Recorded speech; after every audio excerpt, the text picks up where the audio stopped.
ingredient that we always have left over lying about the house is bread, right?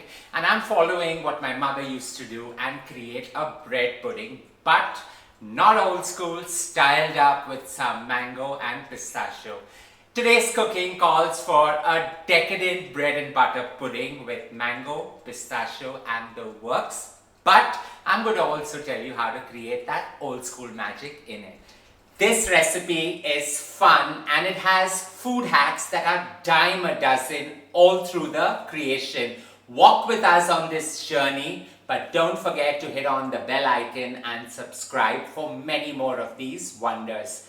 Out here I had 10 slices of bread lying in my kitchen for God knows how long, and what I did is I just slathered some frozen butter right between and cut them into cute little pieces, 4 per sandwich. So out here with this nicely done and set on the side, and I like to chill it so that it oozes while it bakes into the entire creation.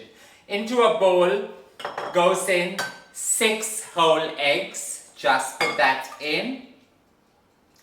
Into that you add about 8 tablespoons of superfine sugar or Castor Sugar. Whisk it, allow it to emulsify. This is a very simple but wholesome creation. So whisk the two together till the sugar melts and gets that glorious sheen right with it.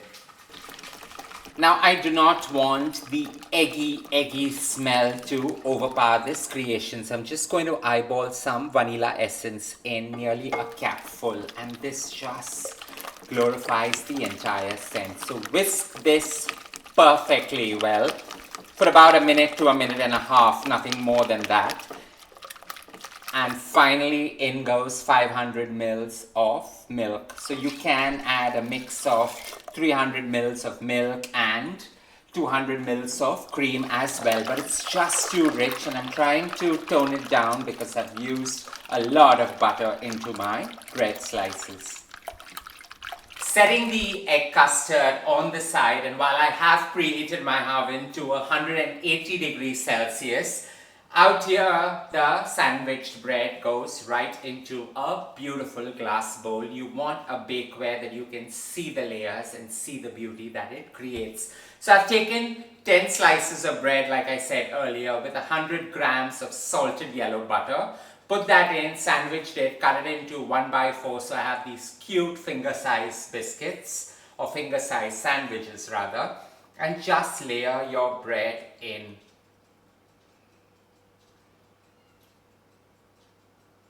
Now I do like to angle the bread on a particular style so that the butter melts, absorbs into the bread and seeps to the bottom and rises while it bakes. So there's a food hack out here as well. So put this in an angle, and while you do arrange the bread, and it kind of can be a slippery sucker as well, just put that in and finally add that chunks of mango that we want to add into it.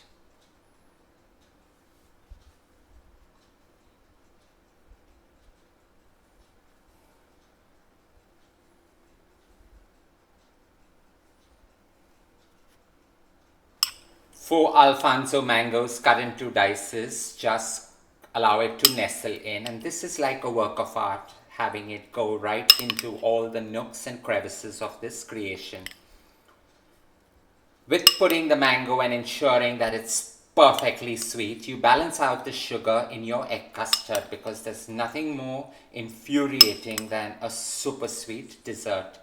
So allow this to nestle all in between, and if some fall on top, just go as liberal as you enjoy it.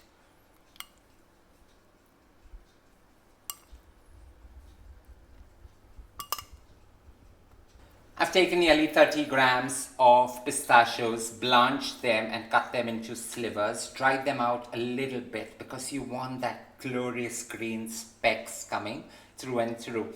Now another food hack out here is, instead of using normal yellow salted butter. If you manage to get your hands on some pistachio butter, slather it in between your bread to get another variant and the green melting and coming together perfectly well. So this dessert is so versatile that you can use different flavors into it.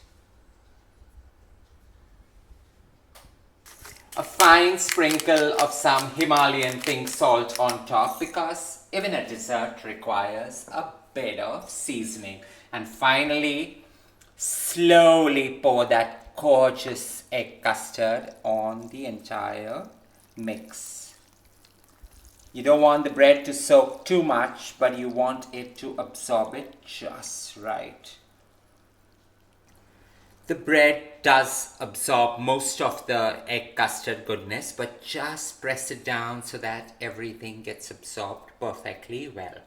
I'm going to give you another food hack really soon, which is an easier way to create this dessert.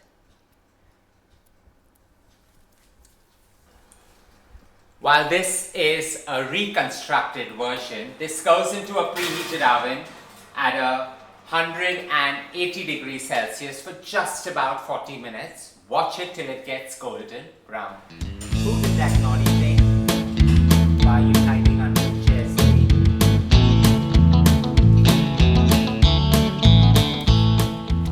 While I did manage to catch Zia and Zoe in their naughtiness and play around with them, my gorgeous bread and butter pudding with the hints of mango and pistachio are ready. The butter oozing out is just going to steep right back in.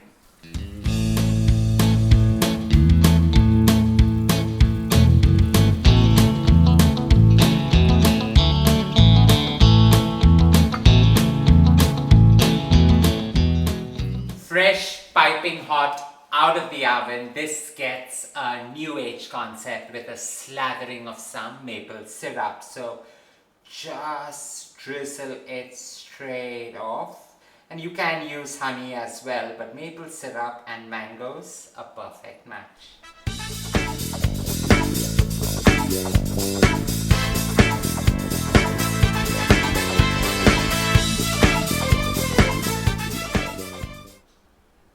No pudding can ever have an overload of mango into it. So while I'm using some sliced mangoes, creating a perfect pinwheel, another food hack to this great creation is, before baking it, take the entire emulsion, put it into your blitzer, get it to a fine paste, add about another 100 mils of milk, set it on the side. Now what you do is you take a bakeware, add 4 tablespoons of sugar, caramelize it till a golden brown, cool it down, add the entire blitzed emulsion into it, put it into a water bath, bake it at 180 for 40 minutes. The problem out here is you need to wait, because you need to cool it down and demold it and have another version of this great, gorgeous dessert. So with this perfectly garnished with, as always, an overload of mangoes, we are ready to enjoy this for our weekend tea time tea. I hope you enjoyed creating this simple, stylish, yet elegantly reconstructed old school magic with mangoes, pistachios, and a bread and butter pudding. Always holds a special place in your heart. Don't forget to share loads of love by hitting on the like button. Stay safe, stay blessed, and more importantly, don't forget to subscribe. Here I am where the movie started, facing at a photo they've taken. Space tree flying through the skies and petals happen.